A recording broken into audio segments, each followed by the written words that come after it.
And a very warm welcome to Geneva and the 28th Salon International de la Haute Horlogerie. My name is Piers Gibbon and I am so proud to be back here with the CEO of Lange Söhne, Wilhelm Schmid. And welcome. How long have you been in Geneva this time? Actually arrived Friday, but you know, that's a great part of my job. I arrived and I saw it all because many people have worked long before. So he started actually working a week ago, and it's always the last meter when it counts. On Friday, I would have not believed that we stay here in a wonderful booth. And you're right, it does look like they've been working for at least a week. I honestly think they didn't stop working from last year. You know, I didn't see them for dinner, so obviously they worked throughout the night. Thanks a lot for this. They are very impressive. And I have to say, one of the things that is really worth following Lange Söhne on social media is that you will get access to all of the photos. Every day something new appears, videos, photos. It's beautiful here. And in this broadcast, you will be seeing not only some of the new releases, but also some of the exceptional exhibits that are around here. And also in this broadcast, you will get Elizabeth Doerr of quillandpad.com, the Star Watch auctioneer Aurel, the Star Watch collector Gary Getz, and of course we will be hearing from a watchmaker from Lange Söhne, because that is what it's all about. That's what it's all about because Lange Söhne have been exhibiting watches, showing the new watches every year since 2002. So for your brand, this is the 17th year. True. And for you personally, how many years have you been doing it? I think it's my 8th now. I can well recall the first one. And, you know, the world has changed since then. It's getting better year on year. And it's still Lange Söhne. That's what I like. So it's improving. It's more contemporary. It's more content. It's all, you know, part of the new life. But we're still Lange Söhne. And of course, it's your chance to release your new exhibits, your new watches. That's what we're here for. Yes, absolutely. And I was thinking, it's almost like when you raise a child. It's their first moment to step out into the world alone, but to be judged. That's the scary part. It's, you know, that Monday morning, 9 o'clock. That's the moment of truth. Because as watchmaker, we work in the dark. You know, it's secret. We don't share our ideas and what we work on with anybody. And then comes Monday morning, 9 o'clock. Very exciting because then you get the first reactions. By 3 o'clock that day, you should have a pretty good idea of, are you in for a good year or will it be an uphill battle? And what's your opinion so far? I think we're in for a good year. I think so too. I think so too. I've been reading some of the responses. There's a lot of happy people out there. But on the opposite end of the spectrum, last year there was a moment of ultimate sadness. Yes. The founder of your company, Walter Lange, passed away. And how did that feel for you? Look, we were together actually on that day. We had another Facebook Live event straight on that Tuesday. I'll never forget because, you know, we have the traditional cocktail Monday evening. And at the end of my speech, I asked everybody to just send recovery wishes to Mr. Lange because he was in hospital, but he was actually on the way getting better. And then I arrived Tuesday morning to receive the sad news that unfortunately he passed away. What was good to see was, you know, how many people came here to really be with us. It was a good moment. It was a sad moment, but it was a good moment to see that, you know, his legacy will live on. I think that's perfect. It's bittersweet because yes. I was totally struck. I had no idea the effect that the news would have on the whole of SIHH. People came to the booth, to the stand, to express their condolences. It really brought it home how respected he has been in the watchmaking world. And maybe now is the time, a year later, to draw the mourning phase to a close, but I think you've decided now is the time to commemorate his life. Yes. So how have you decided to do that? That's a good story, and it's a true story. So as we all came back from SIHH, you are a bit exhausted, admittingly, because that's a hard week. And we know that coming back meant for us immediately to start organizing, you know, funeral and all that. There's a big job to do. And after all that, we sat together and said, what do we do now? And, you know, there are things that you can cater for, that you can plan for, and there are things you cannot. And this obviously is something you cannot plan for. Mr. Lange's biggest idea was always to come up with a jumping second, you know, done with the patent of Emil Lange. And we always refused to do. And I'll be bluntly honest with you, financially it's not a clever thing because it's a very complicated little mechanism with no real use in today's world. So we were sure that, that's something we cannot sell. That's why we never did it, and that's why we're doing it now. It's a perfect balance. We couldn't do it then, yes, when he asked for it, but now it's appropriate. And yes. One thing that struck me, it's a beautiful memorial, and there's a lot of very precise numbers. How did you decide how many of each type of the watch to release? The idea was really to not do the 100, 100, 100, as probably, that comes to your mind, but to really create something which is linked to Walter Lange. And we were 27 years active, as unfortunately he passed away. He did it in 1990, so 27 yellow gold. Who knows Walter Lange? He was only wearing yellow gold watches. He loved that. So 27 yellow gold. He founded the company in 1990, and that's why we make 90 pink gold watches. And that was to the day, 145 years after his grandfather, Ferdinand Adolf Lange, founded the company. That's why we do 145 watches in white gold. And we believe that's a very unique story, and that's why we get up with a unique stainless steel watch. And that's the pinnacle at the very top of this family. Tell me a little more about why did you choose to do that? It's, it is a truly unique watch. We don't do stainless steel watches. And then the combination of a black enamel dial, which is probably the most difficult dial to produce and for sure the most expensive, with something we never do, stainless steel. I think that was such a combination, and that will truly stay a unique watch. And you're talking about the expense and the difficulty of making these and how difficult the whole family is to make profitable, but what is the price of that watch at the top of the pinnacle? I don't know yet, because that watch actually will go on auction. Right. All the proceedings will go to a charity organization, because the other big thing for Mr. Lange was take care of the next generation, make sure children have a better life. Who knows us know that we always do that for Christmas. Instead of giving gifts to guests, we actually go and send that money to organization taking care of children, and that's why we'll choose that as well. But let me say one thing, and I have to compliment my team on that. Those that are a bit familiar with fine watchmaking, they will understand that having 9 months' time to develop a new movement. Yes. That's quite a stretch. And you are proud of them? Not many companies are actually able to do it. They did it. The watches are here and they are working.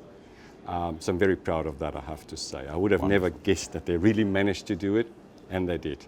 And it is a watch that I am 100% convinced if Mr. Lange would still be alive, he would be very proud of it. Wonderful. And can you just explain just a little bit for the people watching, what is the connection? Why did you decide to make this jumping sweep seconds hand? What is the story behind that? It's, it's almost like a predecessor of a chronograph, because that patent is from the 1860s or 70s. And you have two second hands. You have a running second hand, like every watch. And then you have a jumping second. That means it goes sharp second, second, second, second, and that you can start and stop. You cannot reset it. But of course you can stop a period of time. And, I was playing with it. It's a bit addictive. You start pushing, activating it, but that's, it's a little toy, and I like it for that. It's a beautiful toy and a wonderful memorial to a wonderful man. And I love the story of this patent from all the way back, hundreds of years ago. It's coming back. You can actually see, if you have a chance to have a look at the pocket watch, and there have been some on auction in the last couple of years, so I'm sure you can find a photo. You will see that, it's a modern interpretation, so we're not able to just minimize it because watchmaking doesn't work like this, but you see many similarities, and quite frankly, it is one of the most beautiful movements we've done for a while.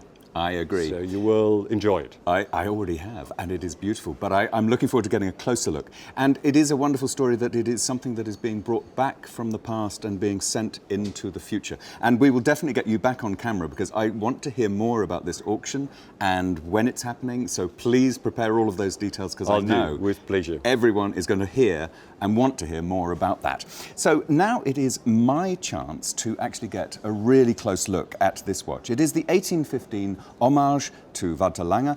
And the way I've decided to do this is to look at it through the eyes of an Lange Söhne watchmaker. So I'm going to be talking with Robert Hoffmann. Now, he joined Lange Söhne for a watchmaking apprenticeship when he was just 16 years old. And now, Robert, welcome. What are you doing now? Hello, everybody. So yeah, this was 16 years ago, and now I'm the head of site work. I've got a fantastic team of 19 watchmakers. No, that's a good and it's a good progression that Walter Lange would have liked. Starting as an apprentice, and now you're in charge of the Zeitwerk assembly department. Definitely. Wonderful. Yes. I'm a big fan of the Zeitwerk with its. I remember you explaining to me the incredible power of that spring. Yes. Yeah. Oh, wonderful. Indeed. But today, what we'd be very grateful for is a tour of this watch through the eyes of a watchmaker. Yes. How Walter would have seen it. Yes.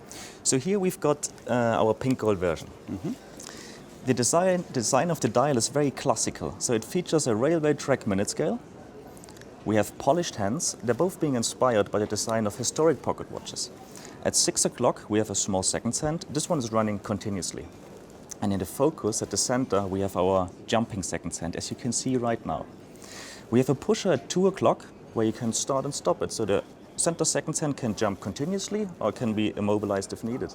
Immobilized, and that means you can use it to measure time precisely. Exactly. So you can measure times or you can measure your heart rate, for example. My heart rate would be quite high right now, but... But fair enough. And for what a wonderful gift for a doctor at the peak of their profession. Yes, But exactly. as you say, I think anyone with a heartbeat is going to love this watch anyway. Yeah. So it's inspired, the mechanism is inspired by this old technique, this old invention of Ferdinand Adolf Lange. Can you just tell us a little bit more from a watchmaker's perspective? Yes, so this mechanism works very similar. So the seconds jump is controlled according to a flirt and star principle. So after each full second, one of the 6 tips of the star on top of the escape wheel will release a tensioned lever arm. We refer to it as a flirt. And this flirt is turning 360 degrees until it gets stopped by the next tip again. And because of this motion sequence, this will cause the second hand to jump. So as we heard before, Ferdinand Adolf Lange developed it 150 years ago. So Richard Lange and Emil Lange were involved as well in this mechanism. So there's a lot of family tradition behind this watch. And that's why it was so important for Walter Lange to have this mechanism in a wristwatch one day. And it's a wonderful, rich history. The whole Lange family is embodied in this watch. Can we maybe have a look at the other side? So what do we see there? So here we have a ratchet wheel. This ratchet wheel sits on top of the 3/4 plate. It has a dual function, so it stores the energy needed for the second jump, and at the same time it can cause the second hand to stop. Right. And it is an exquisite little jewel of a movement in there. It is. That we could talk for many hours. I know your depth of knowledge of this. Yeah. And I would, however, just like a watchmaker's tour of the design features as well. Yes. So here we see a lot of traditional elements. So here we have our 3/4 plate. This was invented by Ferdinand Adolf Lange as well in 1864. So this shape evolved over several stages until it reached its final form. The main feature of it gives a lot of stability to the movement. Back in the days in our pocket watches, it had a good function as well. It was acting as a dust cover because there was no glass covering the movement. Next to it, you see this bridge. So this is our balance bridge.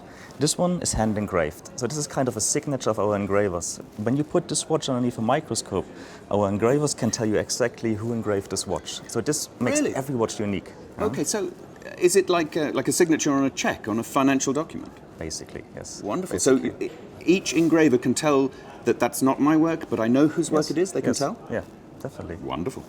So underneath, we have a very traditional screw balance working at 21,600 beats per hour. And next to it, we have a very special caliber number. It's called L1924. So this relates to the date of birth from Walter Lange. Wonderful. That's it's a unique tribute to a unique man. It and is. what about the steel version of it? So the steel version is first of all a unique piece. So we will make it only once. And the main features of the steel version is, as I said it already, it has a stainless steel case. This is something very, very rare at Lange. And we have a black enamel dial. Is that rare as well? Yes, the case is very rare, so we don't use the steel quite often, and the dial is very hard to produce an enamel dial in a size like this. Yeah. And it looks, that size of it, it does look quite stunning, doesn't it? It does. When you first see it. It does, exactly. So let's continue with the features here. So here we have our gold chatons. They are bearing the jewels, and the gold chatons and the bridges, they're held down by thermical bloat screws. And on this side, you see the whole mechanism for the start and stop function. So when I activate the pusher, this long lever is activating a column wheel, which will then stop over another lever, the flirt. The flirt. The flirt. The beautiful flirt. The beautiful flirt. A little insight into the mind of the watchmaker there. Yeah. So you mention often Walter Lange's legacy. You talk very knowledgeably about it. But did you spend that much time with him yourself? Yes, so I spent quite a few times with him. And whenever he came to Haute, he always made sure he walked through the watchmaking workshops. And he always made sure as well that he saw our watchmaking school. And we all loved the conversations we had with him. It was always very inspiring, and he taught us a lot about watchmaking. Of course, we were talking about the past, how he used to do, how he used to build a watch, and we were talking about the future as well, how he's seeing the future. So those conversations were always very valuable for us. And I spent several moments with him at events, exhibitions, and collector meetings. And again, everybody loved that Walter Lange was there. And I remember this one time, a client was asking me, how does a tourbillon work? And Walter Lange was standing there, and I knew he wanted to answer this question. And I said, I think Walter Lange can answer best. So for the next 60 or 70 minutes, he was talking about the tourbillon mechanism. And after this, I mean, this gentleman knew exactly how the tourbillon was working. So it showed the passion for watchmaking of him. Perfect. And you heard from Walter Lange himself his interpretation of the tourbillon, what he saw in it and what he saw as its future. Exactly. That is exciting. Okay. So moving on, we're going to see you again in a few minutes, but right now I want to introduce to the people watching someone else who knew Walter Lange very well, because he was always around for the whole week of the fair in Geneva, and to some people that was a wonderful opportunity to get to know him. And one of these people is here today. She is a very highly respected watch journalist, and she also publishes the web magazine quillandpad.com. So a very warm welcome to Elizabeth Doerr. Thank you very much. It's great to see you. Very happy to be here. Excellent. And you've lived in Germany for many years, and you've written many in-depth articles about beautiful mechanical watches. So, I mean, it seems inevitable that you're going to want to meet, and that you do meet Walter Lange. How did that happen? Well, I actually met him the first time in 1995, a year after the first watches came out. I was a founding figure in a German watch magazine, and we had an event, yearly event called the Watch of the Year. And in 1995, the Lange one, this watch, won the event, and Walter Lange was there, and that was the first time I actually got to meet him. And if I'm right in saying that was the debut of that watch? They won. What an amazing achievement. Yeah. And what would you say was Walter Lange's achievements in his life? What was the thing that struck you? You know, what really struck me was that refounding Lange Söhne was his second career. He was actually of retirement age when he refounded Lange Söhne in Glashütte.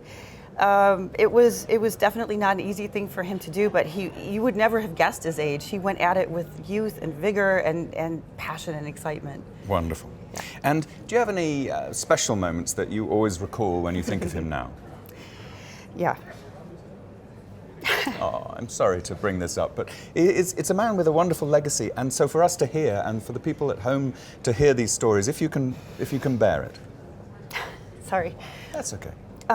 So after the war, he moved to West Germany, and where he ended up settling was Pforzheim, which is became the West German center of watchmaking at that time. And that city happens to be very close to where I live. And so, I don't know, maybe 15 years ago, I wanted to interview him for a very long and in-depth article for a big glossy magazine.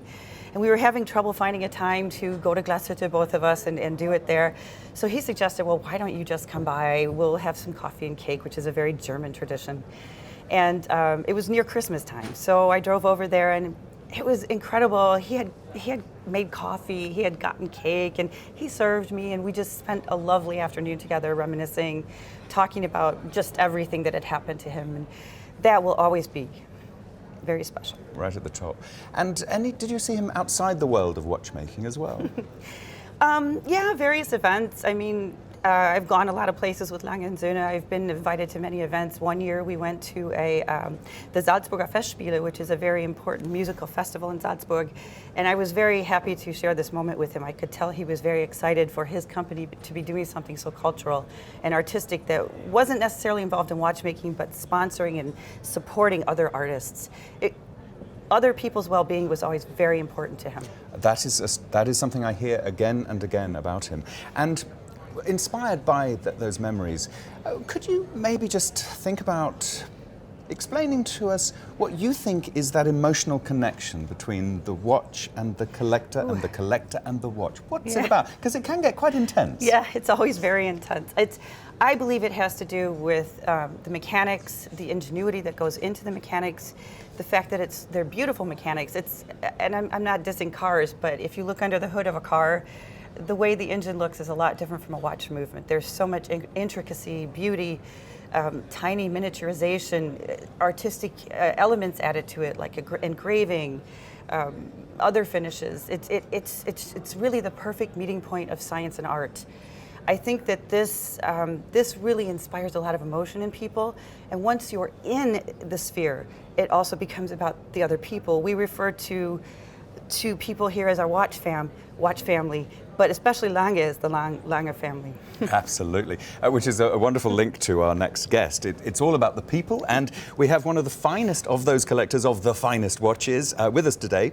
I know you two know each other already, but I just wanted to say for everyone watching at home, let me introduce you to Gary Getz. So Gary, come on in. As I say, you know each other very well, but how long have you known our Lange and Söhne family? Well, I became aware of Lange certainly very early on in my sort of renewed collecting career, late 1990s.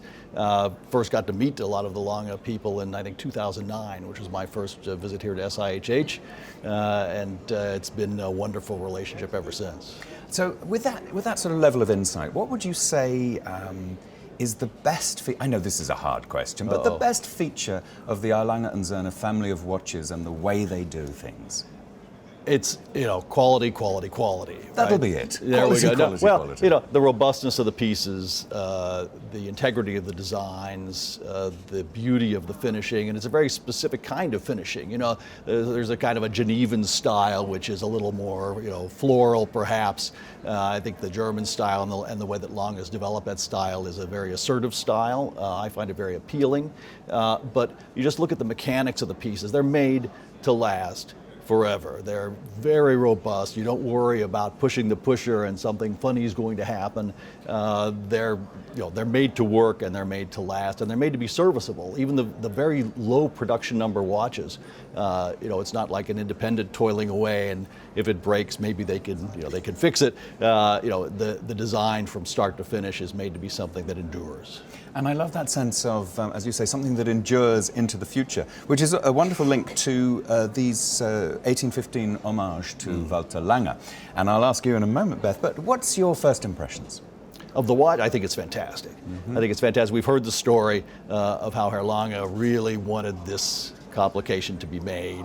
We heard that last year at the Lange Friends dinner, the night that Herr Lange passed away, and I found it so touching. And a friend of ours who owns the prior Lange Jumping Seconds watch, I had to run over to his table and tell the story to him about Herr Lange. Really, every year came and he wanted Jumping Seconds. So I think that's a fantastic tribute. I think its simplicity and sobriety suit the man.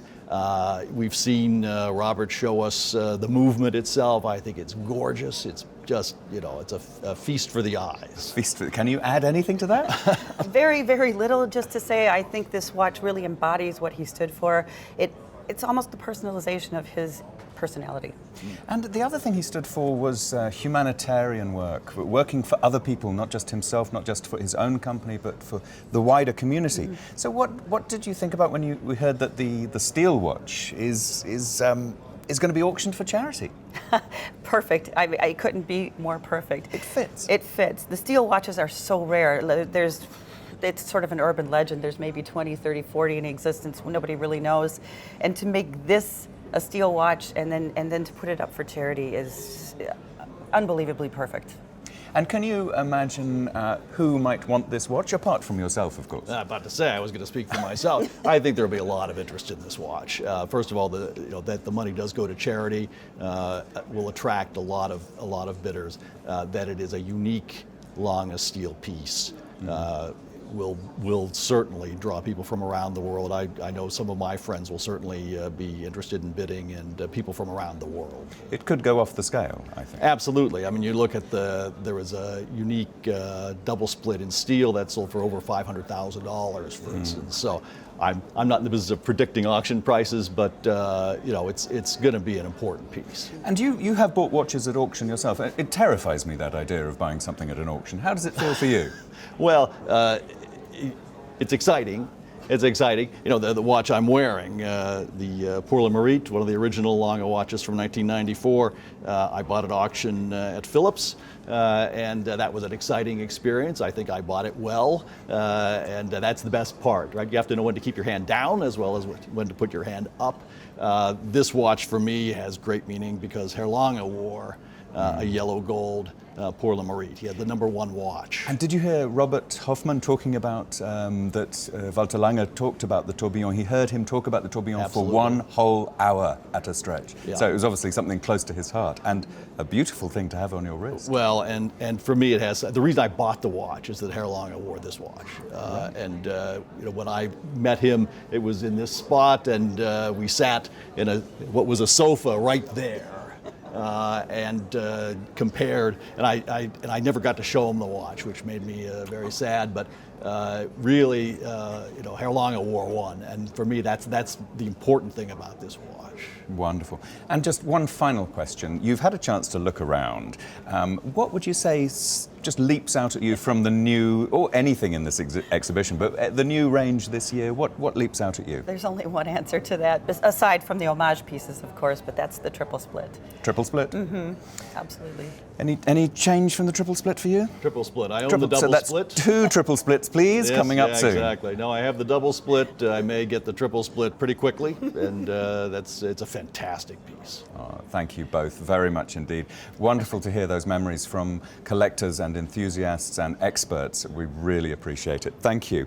So, his name has already come up in conversation because he is possibly the star auctioneer of the finest watches in the world. So I'm delighted to introduce someone with more than 20 years of experience in the auction scene. He's running right now the watch department with Livia Russo, and alongside Wilhelm today, ladies and gentlemen, Mr. Aurel Bacs. Welcome, sir, welcome. And what was the first thing you thought when Wilhelm came to you and said, we're thinking of auctioning a steel black enamelled face 1815 homage to Walter Lange? What came to your mind? I wished he would have said that. Oh, he didn't say In that. fact, he said, can we please discreetly meet in a non-public place? I need to discuss an important matter. Oh, it's a spy drama. Absolutely. Fantastic. So you can imagine how tense I was for Yes. those weeks until that meeting. I remember the coffee we had together. And then, of course, Wilhelm Schmid shared with me the background, the genesis of the watch, the historical context. He could not show me a picture. Oh. So I took a napkin. True story. True story. I took a napkin in the hotel bar that was there for the coffee, took my pen, and the way Wilhelm Schmid described the watch, I drew it. So he said, patent Emil Lange, center seconds, subsidiary seconds, pusher, lux, Chanlevé black dial. And at the end, the rendering was there. And I was shaking, and I still have that little napkin, and I guess I'm going to frame it next to my desk. Well, yeah, I mean, you could auction the napkin as well, I Together think. with... What a wonderful story, thank you. So, how important are watch auctions? Because some people may think, hang on, why not just sell them? Just be reasonable. But there's a theatre in an auction that you cannot get anywhere else. I'd like to see it differently. Mm-hmm. Of course, there is a part of the theatre, the drama. Gary just said it, it's exciting. But an auction is, as far as I'm concerned, the most efficient and perfect way of establishing a price for a very unique object. Uh-huh. To sell a mass product, an iPhone, a smartphone, you have a price tag, you go to the shop, that's it. But when something is so unique, whether it's vintage, antique, historical, famous provenance, or as the case is here, how do you know what the right price is? And then how do you give it to someone? Somebody else will complain, why didn't you give me a chance? And there the auction is the most perfect way to bring the watch into the right new home. Wonderful. So I hadn't thought of it like that. It's like a mechanism for finding the truth in the market. And it's a lot of fun to watch for those of us who are not scared to put our hands up and for those of us who are scared to put them down. So can you tell us just a little bit, but just to build the enthusiasm, which I sense is building already, just tell us a little bit more about why this watch is unique and why you chose this. You know, I think it has been said before, stainless steel, I think Elizabeth used the phrase of urban legend. We never really disclosed how many we built, so nobody knows. For sure is there are 2 watches that are unique. It's the double split and as a tourbillon polymetallic stainless steel, which never came to the open market. So everybody is keen to understand, and that's why we said, and the idea is really to generate the maximum amount of money for a charity organization.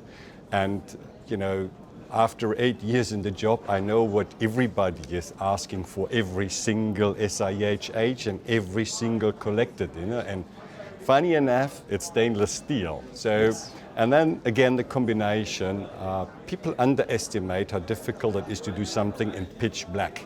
Yes. Because black is not forgiving. Any tiny little flaw you will see, any tiny little imperfection you will see, and therefore a black enamel dial, and then, you know, if it's not done in 1 piece but in 3 units, that's the king of enameling. And the combination, I think, is so contrast. You know, it's stainless steel, which is for sure not as valuable as platinum or gold, which we usually use, but then definitely the most expensive dial to go into it. And there is one little more secret. Remember, we only have 9 months. In March, we'll give the watch to Aurel to bring it around the world. The prototype movement will be in that watch. Right. And if there is one more thing that people cry for, it's the prototype. So whoever's getting that piece, it is truly unique. It is uniqueness on top of sky-high potential prices. It never happened again, and I assure you that. It's a wonderful opportunity for someone somewhere. And when they buy it, when they pay for it, where will that money go? It'll go to an organization which is called Children Action. And they use the money to support children that grow up in less privileged environments than all of us, I have to say. And if you know the history of our company, you will know that Ferdinand Adolf Lange, without a support structure, would have never made it to become a watchmaker, because he grew up in very poor environment. There would have been no chance for him to get any proper education. He wasn't of great health. So all these elements, they played a role in identifying the organization. And then there is one more thing. The founder, Bernard Sabrier, is paying every administration. So there's no overhead. Every single euro that we will generate will go right through where it's needed, and not, for flight cost administration, hotel rooms, God knows what, none of that. Every single cent will go where it needs to be. It is a unique gesture of charitable donation, and it could be a very large amount. Do you, when you do a charitable auction, do you have an extra sense of, I'm going to get the best price out of this? Or do you find the truth in the market, as you stated before? No, I cannot hide the fact that when a piece is really close to my heart, it can be the piece, which in this case I have to say I'm stainless steel enamored. I like black dials, I like uniqueness, I like Lange Söhne. There could be a conflict of interest if you sell it to yourself. Don't you worry about that. And when I know that it really goes to a special cause, and when it is to honor Walter Lange's long distinguished career, I think I'm just gonna cry the soul out of my body to achieve the best possible result. Thank you. Thank you. And there's lots more details to come out. The date, for instance? Yes. Yes? The 13th of The weekend of the 12th and 13th of May here in Geneva at Phillips, at La Reserve, the distinguished hotel right at the outskirts, close from the Palais Expo here. And yeah, do tune in, chime in, please all participate this extraordinary watch. Okay. And how can people find out more information about this? Where will you release the information? There will be, of course, press released. We are in discussion with Children Action because we need to have them on board. There will be a tour, if I understand it, so we'll have a lot of time together. We'll travel the world a bit with the watch to make sure that really whoever's interested will also have a chance to look at it, to have it in his hand. We'll do our best to generate the maximum.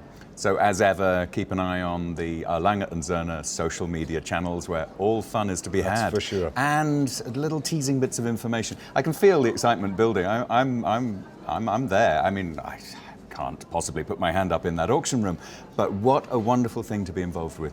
Aurel Bacs, thank you very much indeed. Thank you for having me. Wonderful. So, and we are moving on. It's only 1 year ago that Mr. Lange passed away. I have one question for Wilhelm. Yes, sorry. I just wanted to check again, how have you managed to produce a watch of this quality and caliber in, well, less than a year? Not me. Not you. Not me, no. I, to be honest, was in the beginning quite pessimistic that we managed to achieve that within that moment of time.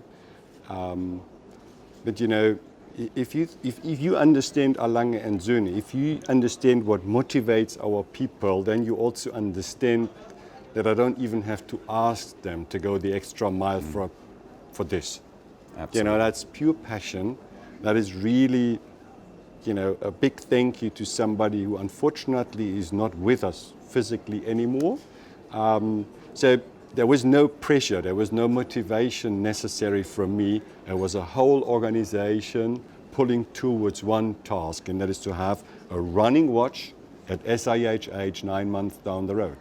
And they achieved. Of course they did. I mean, it must be amazing to be the head of a team of watchmakers who, as we've heard from Robert, they don't need you to tell them the legacy of Walter Lange. Luckily not, you know. I mean, as I said, I think that the biggest achievement, if I can put it this way, of Mr. Lange, of Walter Lange, was that he embraced his values into the company. It's not one man or one woman that is carrying that forward, it's the team. It's our culture. It's so deep into us that there is no chance to change it. So we will change because the environment is changing, but the values that he implemented, they are not going to leave us. Wonderful. And I remember I heard you at SIHH last year, you said the best way to honor Walter Lange is to assure the continuity and the ongoing development of the company that he founded in the way that he would have envisioned it. Yes. And that is my final question. Is Walter Lange's legacy safe in your hands? Well, as I said, I'm very glad that's not only my hands that will ensure the culture and that whatever he liked will continue. It's actually in very many hands and gladly in young hands. Yes. So the average age is I'm spoiling it, he is actually reducing it, and as long as all that is in hands like in Robert's hands, I'm not worried about the future of our country, our company. So there's a legacy. You feel able to take that on? Yes, definitely, we will do. So we have indeed a lot of young watchmakers in our company, and they all have met Mr. Lange several times, and as I said before, we had inspiring conversations with him, and he taught us so many things about watchmaking, and for us, and I think for all of us in the company, he was a man to look up to. So we will definitely make sure that we preserve his values and his visions, and we will keep on working in his sense, this is for sure. Thank you very much indeed. And having heard give your watchmakers tour of the new 1815 homage to Walter Lange, I think the people watching will agree with what you've just said. So, Thank you very much indeed for all of our guests. Thank you very much indeed for everyone watching from home. I hope everyone watching will keep an eye on the upcoming information about this exceptional project, because that auction is going to be amazing. So, from Geneva, SIHH 2018, thank you and goodbye. Bye-bye.